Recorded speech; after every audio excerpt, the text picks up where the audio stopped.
ഇന്ന് തന്നെ ഡൗൺലോഡ് ചെയ്യൂ. കാണൂ നിങ്ങളുടെ ഫേവറേറ്റ് ഷോസ്. എന്തുവാടി നിനക്കവിടെ പണി? എത്ര നേരമായിട്ട് വിളിക്കുന്നു? ഇന്നലെ വിളിച്ചപ്പോ അവിടെ ആരുടെയൊക്കെ ഒച്ചയും ബഹളമൊക്കെ കേട്ടല്ലോ.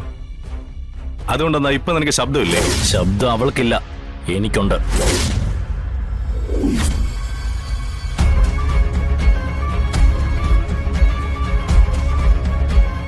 ആരടാ നീ? ഇത് ഞാൻ അങ്ങോട്ട് ചോദിക്കേണ്ട ചോദ്യമല്ലേ? എന്റെ പെണ്ണിന്റെ ഫോണിലേക്ക് വിളിച്ചിട്ട് ഞാൻ ആരാണെന്ന് ചോദിക്കുന്നോ? Stupid fellow. നിന്റെ പെണ്ണോ? പിന്നെ ഞാൻ കെട്ടാൻ പോകുന്ന പെണ്ണ് എന്റെ പെണ്ണല്ല, നിന്റെ പെണ്ണാവോ? നീ നിന്റെ പെണ്ണാണെന്ന് പറഞ്ഞ് കൊണ്ടു നടക്കുന്നുണ്ടാവും. അത് വെറും നടക്കാത്ത സ്വപ്നമാ.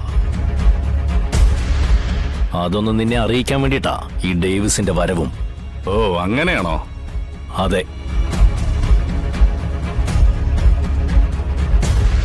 അല്ല, നമുക്ക് തമ്മിലൊന്ന് നേരിട്ട് കാണണ്ടേ, മുഖാമുഖം? ഓ,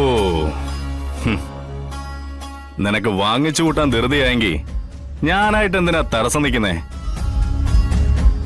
എപ്പം എവിടെ വെച്ച് വേണോന്ന് പറഞ്ഞാ മാത്രം മതി.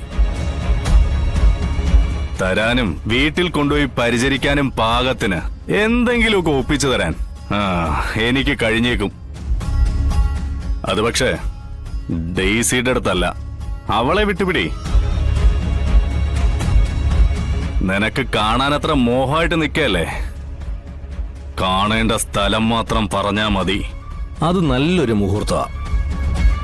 ഡെയ്സിയുടെ ഭാവി വരനും കാമുകനും തമ്മിലുള്ള പരിചയപ്പെടൽ എന്തുകൊണ്ടും മറക്കാനാകാത്ത മുഹൂർത്ത. ഈ മുഹൂർത്തം നമ്മൾ മാത്രം അനുഭവിച്ചാ പോരല്ലോ.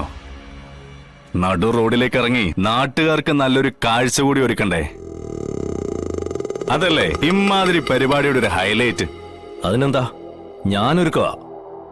അതിനുള്ള വഴി നീയായിട്ടൊരുക്കെങ്കിൽ ഞാൻ എപ്പോഴേ റെഡി. ഞാൻ അങ്ങോട്ട് വരണോ, നീ ഇങ്ങോട്ട് വരുവോ? വാങ്ങിക്കൂട്ടുന്നവൻ ആരാണോ അവൻ കണ്ടെത്തുന്ന സ്ഥലം. അതാവുമ്പോ അവനവന്റെ വീട്ടിൽ ഇഴഞ്ഞാണെങ്കിലും ചെല്ലാലോ. ഞാനെങ്കിൽ കോമൺ ആയിട്ടൊരു സ്ഥലം പറയാം. പാർക്കിനടുത്ത് കൃത്യം 11 മണിക്ക് കാണാം. ആരാണ് ഇഴഞ്ഞു പോകുന്നതെന്ന് പണി കഴിഞ്ഞ് നമുക്ക് തീരുമാനിക്കാം. പണ്ട് മൂപ്പിളമ തർക്കത്തിൽ ചേകവന്മാർ തമ്മിൽ അംഗം വെട്ടുമ്പോ ഏതെങ്കിലും ഒരു ചേകവൻ വീഴണം. ഇവിടെ ഡെയ്സിയെ സ്വന്തമാക്കാൻ വേണ്ടി ഞാൻ തന്നെ നിന്റെ കഴുത്തിൽ കത്തിവെക്കേണ്ടി വരുമോ? എന്റെ കഴുത്തിൽ കത്തിവെക്കാനായി നീ ചിന്തിക്കില്ലേ? അതിനു മുമ്പ് നിന്റെ തലയിൽ ഞാൻ തുളയിട്ടിരിക്കും. ഓഹോ, അങ്ങനെയാണെങ്കിൽ അത്രയ്ക്ക് നിനക്ക് ആത്മവിശ്വാസം ഉണ്ടെങ്കിൽ അതൊന്ന് കാണണമല്ലോ. ഞാൻ ഡെയ്സിയെ കൊണ്ടുവരാം. അവള് കണ്ടിരിക്കട്ടെ അവൾക്ക് വേണ്ടിയുള്ള മത്സര കാഴ്ച. മോനെ ഡേവിസേ, നീ കൊണ്ടുവന്നാലും ഇല്ലെങ്കിലും ഞാൻ അവളെ കൊണ്ടുപോകും. കാരണം അവൾ എന്റെ പെണ്ണാ.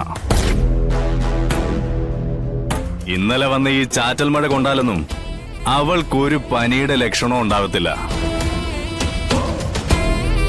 നീ വിട്ടുപിടിക്ക്. നിന്റെ കൈപ്പാങ്ങിൽ ഒതുങ്ങി നിൽക്കുന്നവനല്ല ഈ ഞാൻ. ശരി, എങ്കിൽ നമുക്ക് കാണാം. ഈ ഡേവിസ് ആരാണെന്ന് നിന്നെ ശരിക്ക് അറിയിക്കുകയും ചെയ്യാം. ഓ, ആയിക്കോട്ടെ.